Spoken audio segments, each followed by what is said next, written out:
Inspector Khan को रात को 1 बजे उसके मोबाइल पर एक फोन आता है, लेकिन खान अभी सो रहे थे। लेकिन फोन बजने से इंस्पेक्टर खान की नींद खुल जाती है। खान कॉल रिसीव करता है। कुछ सुनने के बाद उसे अपने कानों पर यकीन नहीं होता। वह तुरंत अपनी जीप निकालता है, हरिनगर के अपार्टमेंट की तरफ बढ़ने लगता है। देर रात उस हाईवे पर सिर्फ उसी की गाड़ी सरपट दौड़ रही थी। इंस्पेक्टर खान एक बड़ा ही निडर और साहसी इंस्पेक्टर था। उसने आज तक बड़े बड़े बदमाशों के छक्के छुड़ाए थे। गुंडे उसका नाम सुनते ही थर थर कांपने लगते। ऐसा रुतबा था इंस्पेक्टर खान का। लेकिन आज खान बहुत ज्यादा सीरियस थे। उसके चेहरे पर डर साफ साफ दिख रहा था। वो बड़ा ही परेशान दिख रहा था। ना जाने ऐसी कौन सी बात थी जिसके कारण वो इतना परेशान था।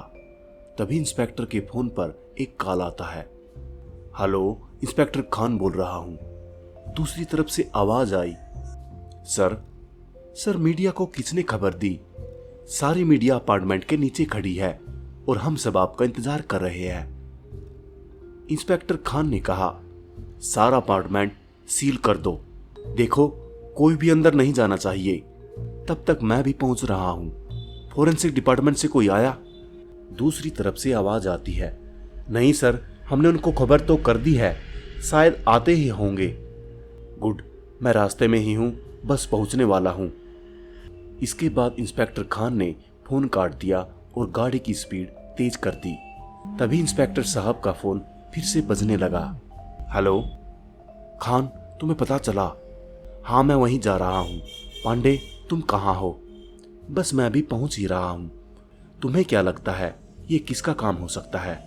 पांडे, तुम जल्दी से अपार्टमेंट में पहुंचो, हम वहीं पहुंचकर इसके बारे में बात करेंगे। यह कहकर इंस्पेक्टर खान ने अपना फोन रख दिया। खान सर की गाड़ी जैसे ही उस अपार्टमेंट के नीचे पहुंची, मीडिया वालों ने उसे घेर लिया। सर ये किसका काम है?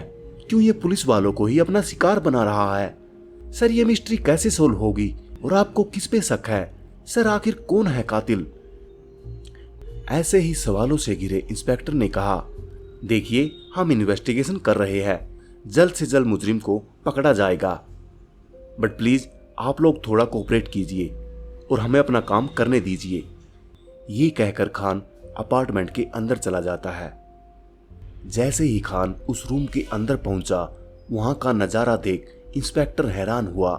बड़ी मुश्किल से उसने अपने आप को संभाला। जमीन पर उसके दोस्त कुमार की लाश पड़ी थी, जिसे किसी ने बड़ी ही बेरहमी से मारा था।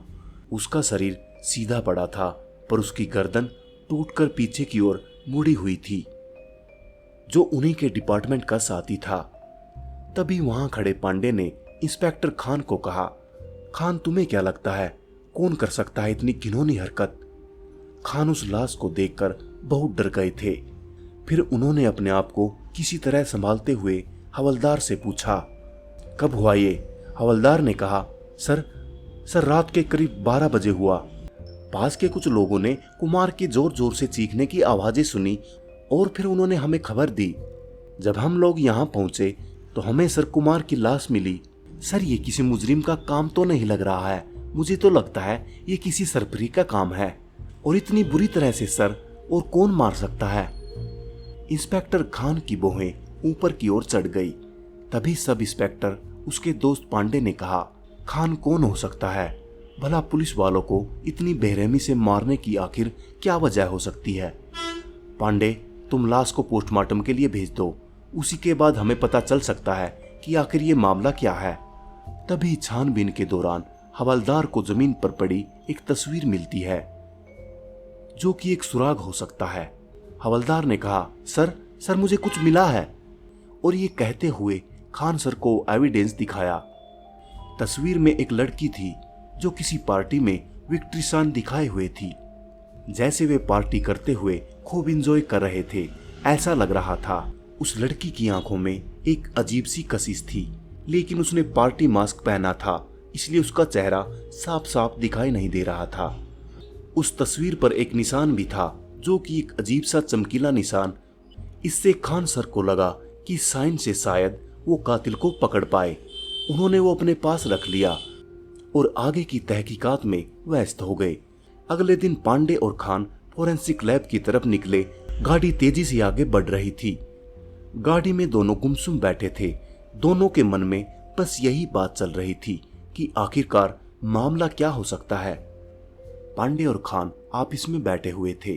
तभी डॉक्टर ने उनसे कहा, देखो खान, इस तरह का केस मैं अपने पूरे करियर में पहली बार देख रहा हूं कि उसकी गर्दन उल्टी घूम गई, क्योंकि विक्टिम के शरीर पर एक भी खरोंच का निशान नहीं है। और दूसरी पॉसिबिलिटी ये कि किसी ने बड़े ही ताकत के साथ उसका सिर घुमाया है। लेकिन ऑलमोस्ट ये भी पॉसिबल है कि कुमार एक ताकतवर इंसान था। उसकी गर्दन घुमाने के लिए बहुत ही ज्यादा ताकत की जरूरत होगी, इसलिए हम किसी ठोस नतीजे पर नहीं पहुंच पाए। आई एम सॉरी, पर मुझे थोड़ा समय चाहिए इस केस की जड़ तक पहुंचने के लिए। डॉक्टर का यह कहना साफ था कि कुमार की इतनी बुरी तरह से गर्दन तोड़ी थी, किसी ने आज तक कभी ऐसा नहीं देखा। खान और पांडे खामोश बैठे थे। ये सब सुन रहे थे। दोनों एक अजीब सी पहेली में फंस गए थे, जिसका जवाब उन्हें कहीं नहीं मिल रहा था। वो वापस पुलिस स्टेशन लौट गए। उस रात बहुत बारिश हो रही थी। बिजलियां जोर जोर से चमक रही थी। उसी काली सुनसान रात में इंस्पेक्टर खान पुलिस स्टेशन से अपने घर काम खत्म कर वापस लौट रहे थे। उनके डिपार्टमेंट के ऊपर मीडिया का काफी दबाव होने के कारण वो काफी फ्रस्ट्रेटेड रहने लगे थे। उन्हें बस जल्द से जल्द खूनी को पकड़ना था। रात के करीब 12:30 बजे थे। बारिश के कारण रोड गाड़ी की रोशनी में धुंधला सा दिखाई दे रहा था। उसी अजीब से अंधेरे और सन्नाटे में खान की गाड़ी आगे बढ़ रही थी। तभी अचानक उसकी गाड़ी के सामने एक लड़की आ गई।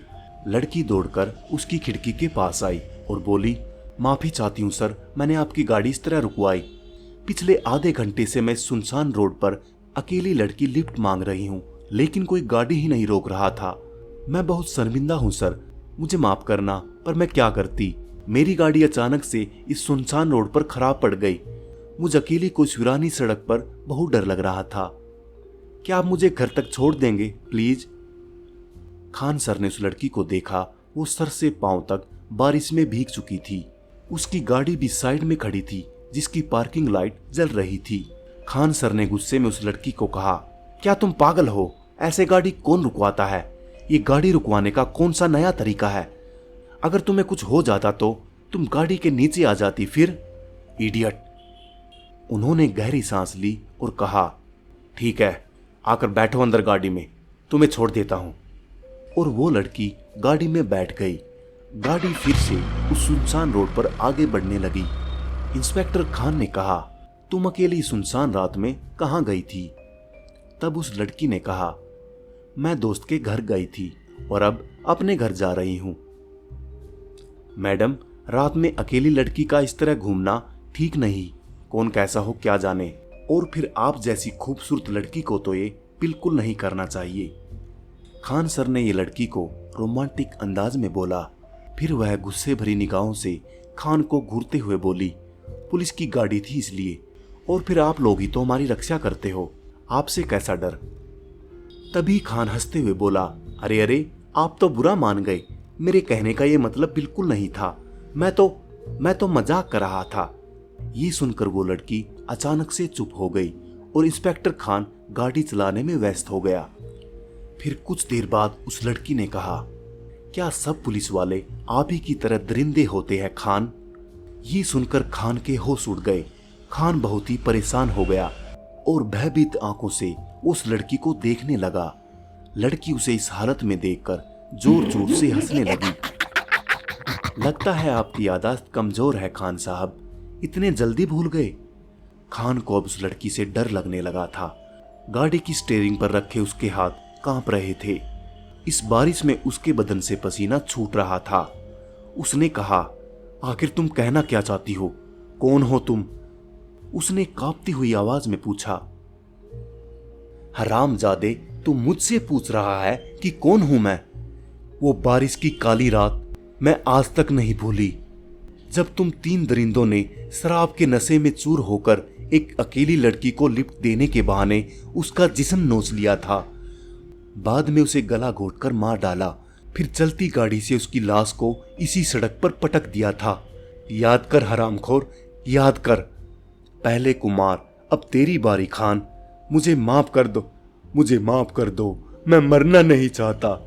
खान उसके सामने दोनों हाथ जोड़कर बुरी तरह रो रहा था और अपनी जान की भीख उससे मांग रहा था।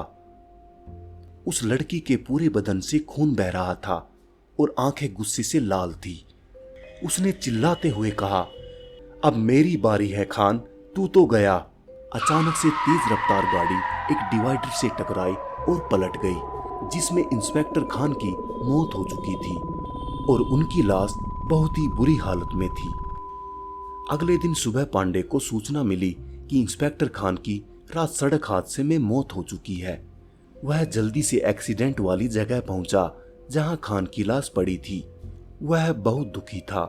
वह लाश को पोस्टमार्टम के लिए भेज ही रहा था कि खान सर के हाथ में उसे एक तस्वीर मिली। पांडे ने देखा उस तस्वीर में एक लड़की किसी पार्टी में नाचते हुए अपनी उंगली दिखा रही थी। पांडे यह देख बहुत घबरा गया, क्योंकि इस बार उस लड़की ने अपनी 3 उंगलियां दिखाई थी। हमारे प्यारे दोस्तों, आपको ये कहानी कैसी लगी हमें कमेंट में जरूर लिखें। चैनल को सब्सक्राइब करने के बाद बेल आइकन को जरूर दबाएं और इस कहानी को अपने डरपोक दोस्तों के साथ जरूर शेयर करें ताकि वो और ज्यादा डर सके। और अगर आपके पास भी कोई भूतिया किस्सा या कहानी हो तो आप हमें शेयर कर सकते हैं। हम आपकी कहानी आपके नाम के साथ हमारे चैनल पर प्रस्तुत करेंगे। हमारे इस चैनल पर विजिट करने पर आप सभी का दिल से शुक्रिया। डरते रहो और डराते रहो।